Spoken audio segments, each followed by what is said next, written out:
first things, can you hear me at the back okay? Yeah. Good, don't have to worry about these microphones. Fantastic. Me, Munro.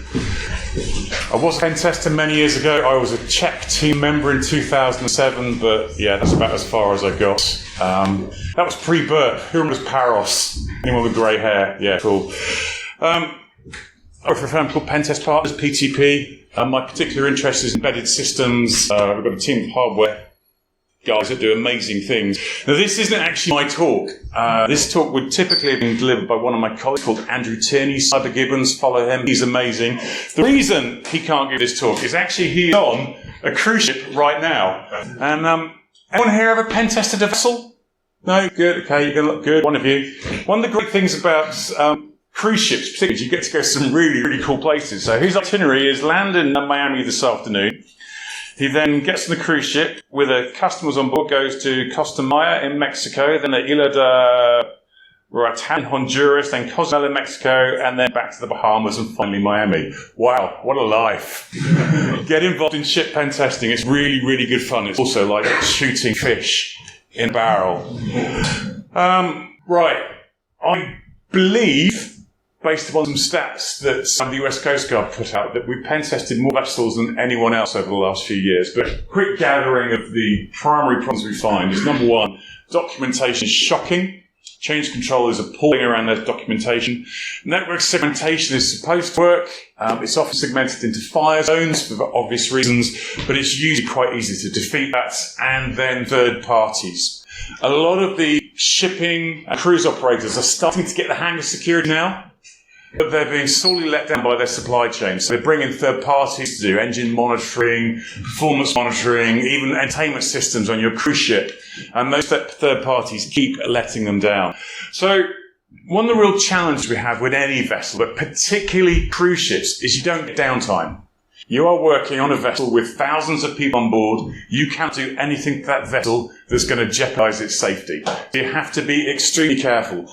And those of you with experience of working in OT environments will know how easy it is to knock things over. You don't have the option to do that. So how do you go about testing a live environment that's safety critical, but giving a degree of assurance as well? One thing, there is going to be no noise. You will not see any output from tooling or scanners. So that's when I bring the concept of what's called a network ferret. And if you follow Andrew, you know a lot about bananas and also network ferreting. So what is a network ferret? Well, it's about physically finding things, because we can't use the usual tooling that we're familiar with for network discovery. It's hard. It's going to be difficult. So we physically have to go and cable trace and find stuff. And given the size and complexity of a cruise ship, how do you do that quickly and efficiently, given that you've got, if you're lucky, 5 or 6 days? That's not enough time to do a full assessment of a vessel. So where the hell do you start? And Andrew loves taking photographs of himself, but the way that you're going to get stuff is physically exploring that ship and being really efficient and intelligent about how you find stuff and how you prioritize vulnerabilities that really matter. You are going to do a lot of steps. There was a cruising incident in very heavy weather in the Bay of Biscay. It made the press. Somebody died on the back of it, and we were on board that ship at that time. Stuff was flying around the server rooms. It was rolling so much. But anyway, we carried on. So how do you find issues in a ship? Now, those of you, again, you've got experience in IT environments. Where do you start? Well, you're going to start with paper. Then you might escalate a little bit. But one thing, in 6-7 years of pen testing ships, we have never, ever needed or used an exploit. You don't. I told you it was easy. It is like shooting fish in a barrel. So let's start with the safest way of evaluating the network on a vessel. So you're going to get some documentation, and I'm sure like all of us who've worked in pen testing a long time, what you really want to do is a white box test. You want source code, you want everything that's going to accelerate what you do. Now, getting documentation of a cruise ship network, if there's bad documentation, it's just going to slow down. If there's good documentation, you're going to find vulnerabilities, but you're going to find them faster because you can accelerate. Sometimes we get really good network docs, and I'll track that one very quickly. You'll see there was worthwhile focusing over there. You'll see electronically updated, great change control on documentation, which is brilliant. It saves us time. But more often, again, I'm sure those of you who've ever worked in utility, you're going to find stuff stuck to cabinets, you're going to find stuff's been updated, stuff's been changed, there's pens in it, and very often that network diagram doesn't really relate to what's going on inside that system. So they're going to have a lot of problems trying to figure out exactly what's going on. Sometimes you can really target. You'll say, look, all the Ethernet stuff's here, great, let's target that. But most of the time, you get junk. And you end up having to go exploring. And you'll explore and you'll find lots of really weird and unusual systems, the likes of which you probably haven't encountered before. So that is a stability management system. Stability management on any vessel is important, but on a cruise ship it's particularly important because a lot of your cabins are high up. So it's critically important how the weight is ballasted around the vessel. It's important to have it correct what we call the mesenteric height, so it doesn't rock too much, you make your passenger sick. It's important to have the vessel in trim fore and aft. Otherwise, it's not very fuel efficient. So if you're not in trim, you'll use more fuel. You'll find weird things like mediated devices that aggregate lots of SATCOMs. When your customer gets on board that cruise ship, they want internets. And since we've had VSAT and Starlink, they expect always-on connectivity, and you'll need lots of devices to aggregate that and broker it around the vessel. You find some other weird things as well. And you have to go hunting. And sometimes the easiest way to go hunting is looking for stuff that people weren't expecting, the undocumented things. A number of times you will find wireless access points that the crew didn't know about, and the yard didn't know about when it was built. And what's happened is the third parties come in, so in this case it was ABB, who you probably know from OT environments, a very large OT integrator. But you'll find access points all over the place, so you might as well just get on your phone and start hunting them and see what they do. Very rarely do the crews, in fact in some cases even the owners and operators of these vessels, know these things existed. So you'll find open or poorly secured access points or access points with generic keys that are common across every one of them that gives you backdoor access into critical systems. So that could be your cruise ship staff member or your customer. One of the most common sources threat issues on board a vessel is actually the staff. They all have a certain amount of metered internet access that they're allowed on every trip. And of course, what everyone do, they guzzle it all and they want to get more. So the staff will often either buy vouchers from each other or try and bypass the metering. And actually, one of the last examples I've got in this talk is a bypass of one of the staff internet access points that gave us access to the bridge control systems. So you find things. You then find lots of other weird M2M devices. So that MBNet device, anyone seen an MBNet device before? We'll get to it in a bit more detail in a minute. And lots of other random and weird connectivity devices that have just been chucked in to behind patch panels that do weird things. And very often they haven't been configured correctly. They've been left with default states. They haven't got credentials set. All sorts of random, weird and unusual things.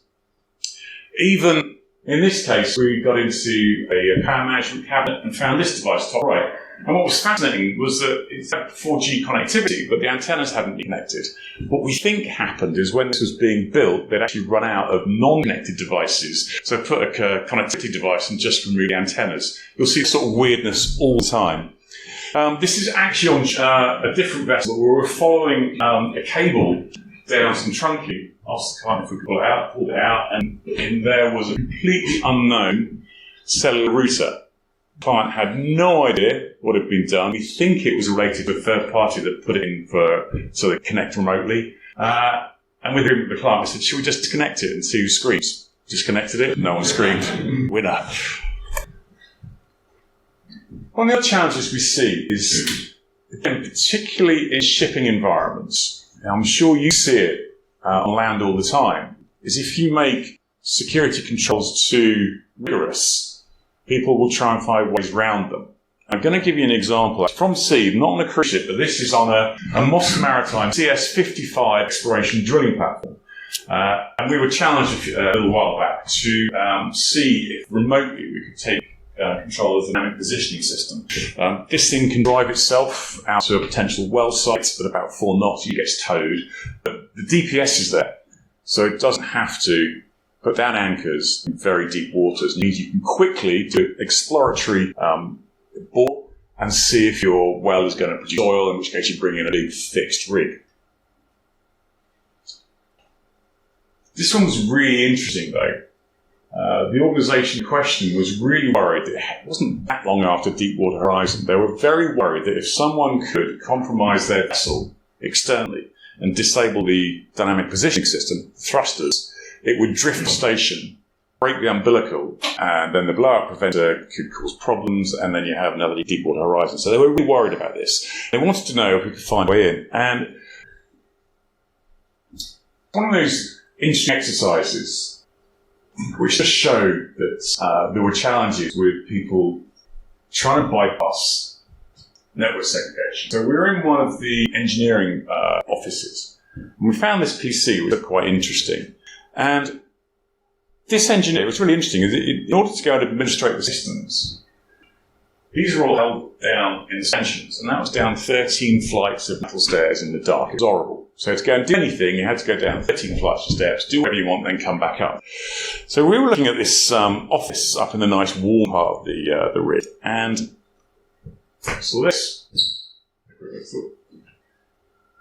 DNS suffix corp local. That's interesting. Why is that being connected to corp.local? Why is it disconnected? So we started having a bit of a closer look. Do you ever get that thing where you turn up to do a pen test and everything's clean and like nothing's wrong? And yeah, with that one. Well, this is one you see physically. This Ethernet cable was actually hanging just off the side of one of the RJ45 port. And I don't know if you can see from the photograph. You see that shot is actually really clean. Whereas that was actually quite dirty. So we thought, I don't know, I get the feeling this engineer actually knew we were coming. Right. And pulled that cable out. So we thought, tell you what, why don't we put it back in to see what happens? So we popped it back in, and as a result of that, we discovered, it picked up a IP address. It was connected to the corporate network, even though it should have been one of the drilling networks. And he got domain admin hashes, and that gave us compromise from that particular vessel of every single one of their rigs and HQ. We got DA. Just from one little removed RJ45 port. But the job went quite further than this, because what the client was worried about is that could we screw around with the thrusters, with the dynamic position system? Could we cause Deepwater Horizon? And in fairness, the network was quite well designed. So the propulsion system which we were targeting was actually very well segregated from the rest of the network. We did find a route from using that PC from the corporate network, called local, into the drilling control network. Right, that was interesting, but it still didn't give us the bridge into the propulsion system, because it was a good. Yeah, it had TeamViewer on it too. Awkward. So that gave us a bridge from the public internet into the drill control network. We still couldn't get access to the propulsion system. And that's when we found some of the switches that involved doing some of the segregation. They were seeing scale arms. Anyone looked at scale arms? Really interesting, very, very common industrial control network. So they encapsulate the serial data, encapsulate it onto IP, which is much better at being transmitted longer distances, because sending serial over 300-400 meters, you're going to get signal degradation. So we'll encapsulate it in IP. So we found loads of these switches, went back, we bought one on eBay. We couldn't understand, though, when we were looking at it, why the password hash, the admin password, the hash got longer with longer passwords. And we're like, that's not a hash, is it? We're doing something else here. Right, yeah, the one thing we know is a hash is always the same then, right? So we went and bought one off eBay, did a little bit more research, found a 20-pin JTAG header, got firmware off it, did some very clever things that I'll be honest with you, I don't particularly understand, and reverse engineered and discovered that actually instead of hashing passwords, they were encrypting them with a static password of ELS debug, which meant that you could then break the admin password, and then we defeated the segregation of the DPS. As a little aside, vulnerability disclosure is usually very, very tough. I manage all disclosures at PTP. You're probably doing lead 200 a year now. Some of them are quite challenging, but actually Siemens were really, really good with this. They acknowledged it within a couple of hours, verified it the next day, said, yeah, we think this is quite big though. We think it affects more than you believe. So they took them about 6 weeks, but they fixed it all. fantastic. Pushed out a patch. It's nice to see a vendor getting a good rep dealing with vulnerabilities. Anyway, that gave the compromise. That gave the ability to break down the segregation. All the while, though, we discovered that the vendor of the propulsion system had a backdoor into the thrusters as well. That was very quickly removed. Anyway, back to cruise ships. What do we find? Stuff everywhere. I'll talk about that. We're on one cruise ship, and there was, in the kitchens, there was a smart herb garden. So they were trying to grow their own herbs on board. It was a nice idea, right? So everything's fresh. And it was this device that was managing it for them. And yeah, Raspberry Pi, lack of secure bootloader. Not a great way to go, so we managed to compromise that. That was a bit of fun. And you also find lots of other devices just flying around. It's just crazy. But probably one of the maddest compromises we had. Has anyone been on a cruise ship? I've been on a few. I'm not really a fan of cruising, but hey, whatever. I asked Darley to do me a picture of a golf simulator on a cruise ship. That's what it did. Anyway, so we're on a cruise ship, and bored cruise ship passengers want to keep their golf swing up, right? So the golf simulators on board. So we started looking at this golf sim, which is quite interesting. And the organisation had put it onto a separate VLAN. They considered it a dirty VLAN. The tech VLAN, they called it. And a lot of their more sensitive stuff that they were considered a bit dirty, was on that separate VLAN, including the golf sim. Now, that golf sim needed to be able to be managed by the vendor. They needed to update the software, troubleshoot remotely, so they had remote access, so it was put on a separate subnet. Unfortunately, it had TeamViewer available, and over a period of a couple of days on that same VLAN, managed to get compromised remotely through default TeamViewer creds, then realised that on that same dirty VLAN there was an old and outdated web interface to their safety management and control system, which is one of the things that runs everything on a cruise ship. They've got access to other VLANs, they've got the Voyage data recorder, which I'll talk about in a minute. At that point, we could have bricked the Voyage data recorder. Now, the VDR on a ship is effectively that black box on an airplane. Your VDR isn't operating. Your insurance isn't covered, your ship don't go nowhere. So we could have stopped that vessel sailing with several thousand customers on board, multiple staff. That would have been a very, very expensive incident, just because someone didn't get third-party segregation right.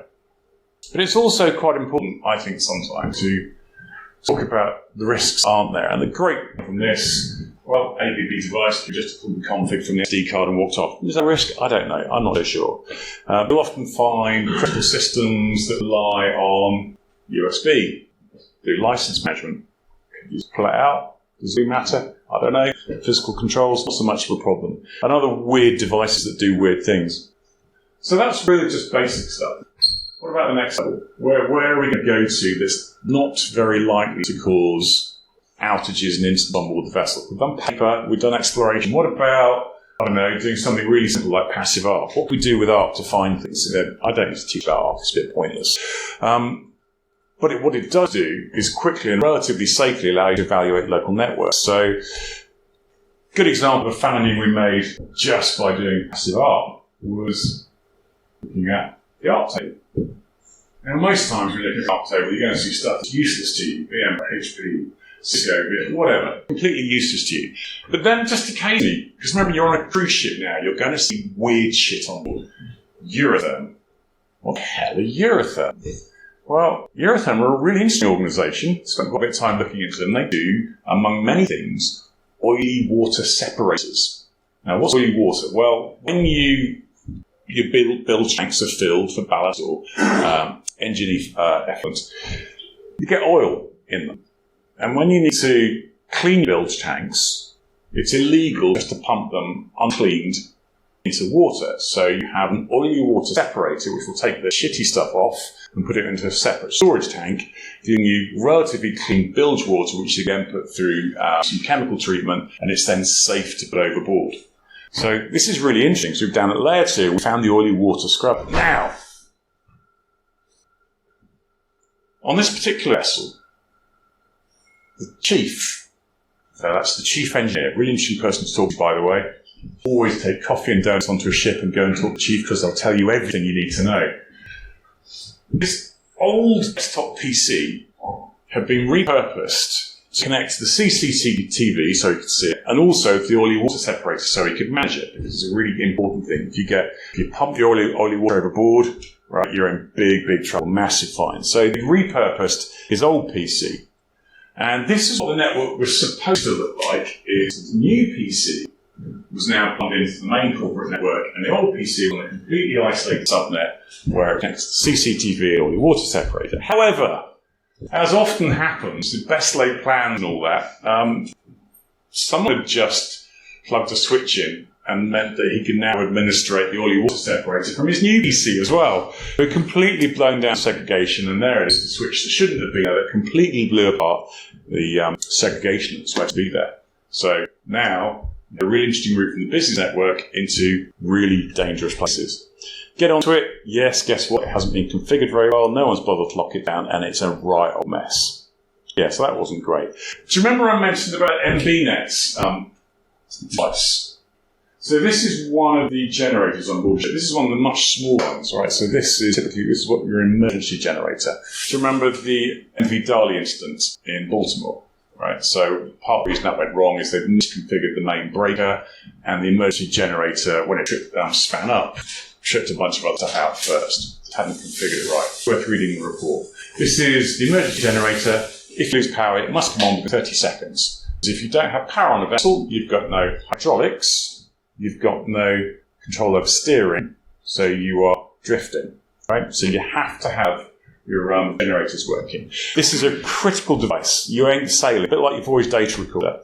And in there, we found this MB Spy device that was being used to provide a degree of segregation between one network that was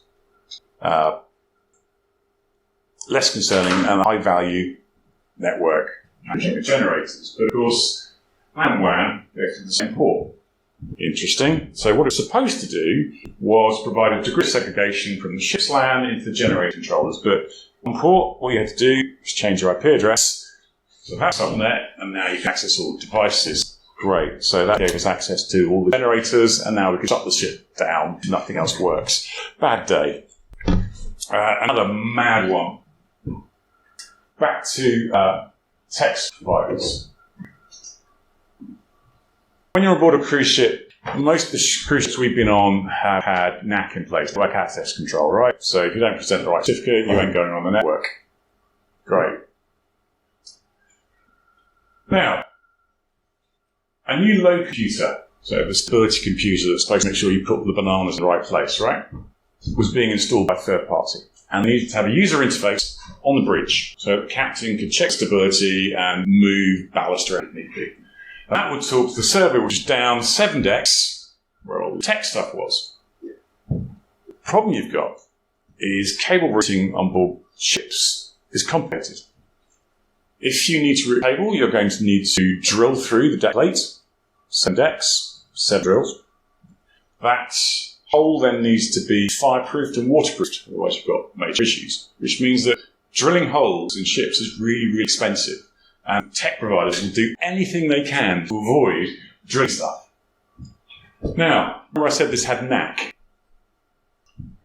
So when you connected without the required certificate, the NAC would drop you into a black hole. Great, what you'd expect. Unfortunately, devices in the black hole could communicate to each other. They were isolated, so they could actually talk to each other. Which is really interesting because we did this, and then what we noticed is the tech installer of the load computer had realised this too, and realised they could just jack a UI into any wall port and jack the computer into any wall port, and they could communicate. Brilliant. So we jacked into any wall port and could now see all of the encrypted comms going between the two and had complete control over the load computer. Pop the load computer, pop the serial type you converted, and then had complete control of the control and management system that made the main engine go. Bad day. Just because a tech vendor was being lazy. We also see a trusty segregation route of dual homing being used very often. Now, remember I talked about how important it is to be in trim for fuel efficiency. Vessel performance is a really, really important feature of any ship. If you imagine when you fill up with fuel, when you bunker, you're talking millions of dollars of heavy fuel oil. So anything you can do to use a bit less fuel is going to save you a lot of cash. So that's when the performance monitoring system is really key. So that'll be visible to the captain, the chief engineer, and probably also available back to shore-based HQ so they can see if the captain's been really efficient with their use of fuel. But where do you get all that data to give you performance analysis? So you've got to drill holes, tap here, do that. Or you could go and find the one ring that rules them all, which is the voyage data recorder, of course. Where all the data that you need that tells accident investigators what the ship was doing before it sank is held. So it's got everything on the VR. This is what's called the float-free module. Unlike an aeroplane, it's a really rugged black box, there are two components to a VDR. There's a bit below decks, which will store data and store it even in a waterlogged environment. And then the float-free module, as soon as the ship goes down, it becomes buoyant. It floats free, it's got a located beacon on it, and so if the ship's lost, the float-free module floats on the surface and someone comes along and recovers it and works out what went wrong. VDR, very, very important device. So that is what's called the data recording unit. That's the bit that's below decks. It's a very complicated environment that brokers a lot of, as you can see, serial data, IP data, lots of unusual devices. So we're trying to do performance monitoring and we're connecting to the voyage data recorder to get that data off. So in this particular case, we're asked to look at how the PMS, performance management system, have been integrated with the data recording unit. Now, usually, if the ship hasn't gone down, and say the marine accident investigator comes along, they'll plug into a Linux host, which will give them forensically robust access to long-term data store, which is where all the stuff goes there. So you've got your fixed capsule below deck and the floating capsule above decks, and that goes into the control panel here. So we've got everything we want here for performance managing to know we're being efficient in one box. How to connect to it? Well, that's what you're supposed to do. Ideally, you're going through the Linux host, but that's actually forensically managed. It's behind a locked flap. Wasn't really the best place. So what about going in through the switch? Okay, interesting. There's the switch. Let's connect to that. Ideally, what you'd expect in a dual-hand environment is to connect the Windows box to the switch. But what they really did is just connect it in that way, which was a really bad idea because what that gave us was a route from the business network through the voice data recorder and the ability to get access to all of that data. Bad day. Interesting. And there you go. There's the voice data recorder data in real time. We can now see exactly what's happening to the ship. We can see what's going on. Bad day. Yeah. Password hygiene on board vessels is not great. I've never seen the password parameter misspelled as password. I have no idea what was going on there. Once you're into there, you've got full read-write access to everything on that video. You can destroy all the data. You can brick everything. And again, another technique that those of you who know your OT networks is to go and tap the network instead. Just go and sit there. And often what we'll do, as soon as we get on board, we'll just pop a network tapping and leave it running for a few days to see what it's picking up. And it can find you some really weird and unusual stuff listening. So this is a great example. This was another maritime tech vendor. So this is Wärtsilä. If you haven't come across them, they're one of the two manufacturers of ships' engines, but they do a lot of other technology as well. This was a device that was supposed to secure navigation systems on board ships. So we don't carry paper charts anymore. We have digital navigation. It's called ECDIS, Electronic Control Display Information System. And that's the box you've got. There'll always be two on the bridge, and you'll look at those. It's a bit like a moving map. And they're very high-value systems. It's critically important to keep up to date. One of my colleagues who used to be a ship's officer genuinely remembers being given paper chart updates in a jiffy bag, and you'd have to go and get them out and stick the chart changes onto your paper map. So it could be legal to go to the next, so as a reef found or a wreck or whatever. So digital updates solve that, but it's really, really important to protect the integrity and the update mechanism of that digital mapping system. So this is what Wärtsilä produced. It's an ECDIS gateway, and it's supposed to protect all those ECDIS navigational systems from compromise. Unfortunately, what they successfully did is expose every single one of their ECDIS gateways to compromise. with this security device. What they've done is they've taken the MQTT topics and haven't put any form of authentication in front. They didn't put any client certificates or anything in front, which meant if you could access one of these devices, you could get access to every single one of the ECDIS environments managed by Wärtsilä. So that's lots of different brands of ships, cruise ships, tankers, you name it. What a balls up. So they try to sell a product to improve security and in the process expose every single one of those devices. And we find this time after time after time. And boy, it makes for a lot of vulnerability disclosures. And other things. So one of the joys of being on a cruise ship is there are bars on board and you can genuinely sit at the bar and do high value security research. So this is one of the bars. Now, do you remember I mentioned at the very beginning, a lot of the networks are built around fire zones. So they can close down the networks, they'll put devices in a fire zone, use that as part of the segregation too. So we're sat at one of the bars, asked the barman if we could jack in. He was like, whatever, man, okay. Gave us access, and I think if you can see there, we've got access to, that is one of the storage batteries for a backup supply. Yeah, that's interesting. So from the bar, we've got access to one of the key backups in one of the devices.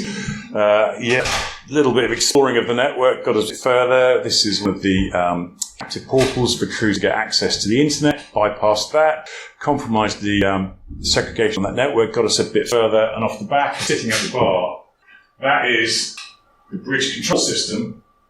We've got remote access to that, lost on the bridge, but at the same time we also had it in the bar. So with a little bit of thoughts, a little bit of network ferreting, a little bit of careful knowledge and safe exploration, we've gone from the point of having a seat at the bar to having control of the ship over and above that of the captain. By the way, ships do have steering wheels, they never use them. That is the steering wheel on a ship. There's none of these crazy things in it. Yeah, that then, from that point onwards, got us to some really interesting things. It's better if I show you the next one. See, OB Napa. Napa is the vendor of one of the largest safety management control systems. Now we've got access to Napa, we've got control of the complete vessel. We have got absolutely everything there. So, just to wrap up, they're on cruise ships. They're scary places. The good news is there are some regs starting to take effect. So the International Maritime Organization, IMO, based in London, we've given presentations about ship cyber there. Just after COVID, they brought in code 42898. That was supposed to address cybersecurity. It had almost no effect on real-world security on board vessels. I don't know why they bothered. Something's changed. We've had something new in terms of regulation. So the International Association of Classification Societies, IAC. So classification societies are, if you've not come across them, they're effectively the organisations that give like an MOT for your ship. So organisations like DNV, ABS, American Bureau of Shipping, Class NK, Lloyd's Register, those sort of organisations. So there's only 14 of them, but they are the organisations that will come on board and check that your ship is safe. And since July the 1st, they've now had two new unified regulations, E26 and 27, which cover cyber security. So we're starting to see progress in ships towards making them more secure and more robust, which is good. The problem we've got is this only applies to new builds from the 1st of January this year. So we've got an enormous legacy of 10, 20, 30-year-old fleets that will never really be secure until they're scrapped. We are seeing progress in the right direction. The other major problem I have is the classification societies, to me, are a little bit like the rating agencies. So there's a bit of a conflict of interest there. So if you go to Moody's to rate your stability of your bank or your debt, and you don't like what they give you in terms of a rating, they just go to Fitch instead, right? And actually, I see a bit of a conflict of interest is there is a commercial contractual relationship between the ship owner and the classification society. Money changes hands. So it's not massively in the interest of the classification society to go, your ship is either fucked, you're not setting sail. So I think it will take a long time for vessels truly to get to a point where we can't let a network ferry on board and they don't find a way of completely screwing it over. So that's a good start. Right? There is progress in the right direction. But my conclusions from all of this is you will never truly understand risk on board a cruise ship, or in fact any network, without really good documentation, particularly if it's a serial network or an OT network. You'll never get there without really good change control, right? Your vessel will evolve. Ships are refitted, new stuff comes on board, people change things. So you cannot keep your vessel documentation up to date without change control. And back to the oil rig.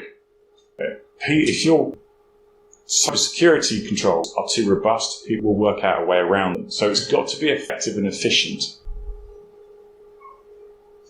Ships, when they're built at least cost typically. Yards will bid for it. They will build your ship at this price. And often cybersecurity is the area where you'll find corners are cut.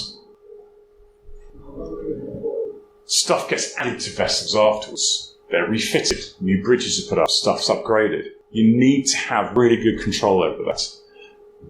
My one lasting point, the most critical one, is you as the ship owner, as a shipbuilder, as a ship operator, have probably got one view of cybersecurity. I promise you, all the third parties that you work with that have systems that are on board, that they connect to, that they manage, have a very, very different view of cybersecurity as you.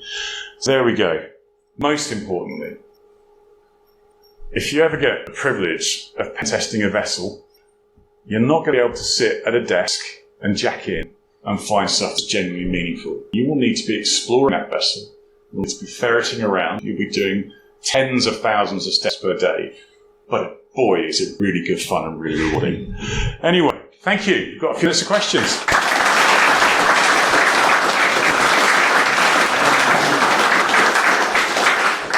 Questions out there?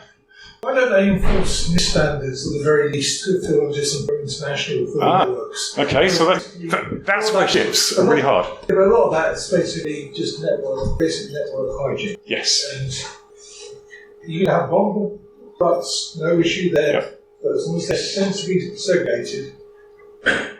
Yep. So, you're talking about regulations like this that have been brought in by nation states. Yeah.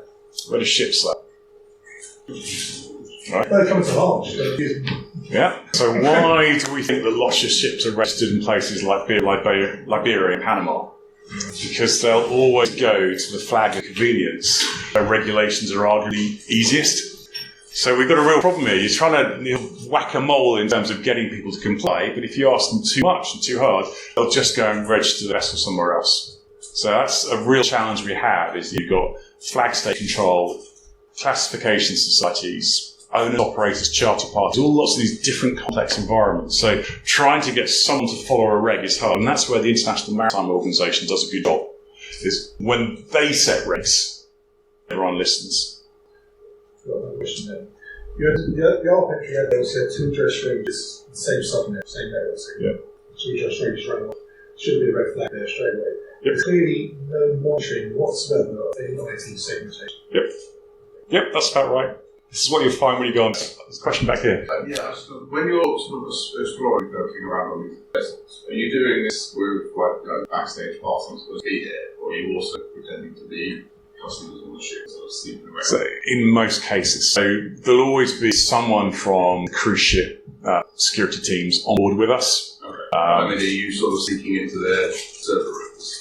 No. So, again, what does it achieve, right? We have done exercises. This is really good fun. So key management, physical key management on board vessel is really important. So you need to keep the customers out of the dangerous places. A really fun job where one task was to access the key management system, the physical, and we completely ruined it and ended up getting the master key for the entire ship. That was good fun. So we generally are. It's hard to escort us because we need to move fast, but there'll always be someone on the vessel who knows what we're doing. And then the barman will be like, you're the pen testers. Yeah, right, okay, great. Okay, give me your network code. Any more questions back there? One here. What's the state of IPv6 on ships? 0. Yeah. Probably available, probably not configured. Just doing stuff. Question here. said that there's some crew getting free Wi-Fi. Yes. What kind of techniques were they using? Were they relatively lightweight, or were they? Yeah, very, very lightweight stuff, just to bypass captive portals, the stuff that you do every day.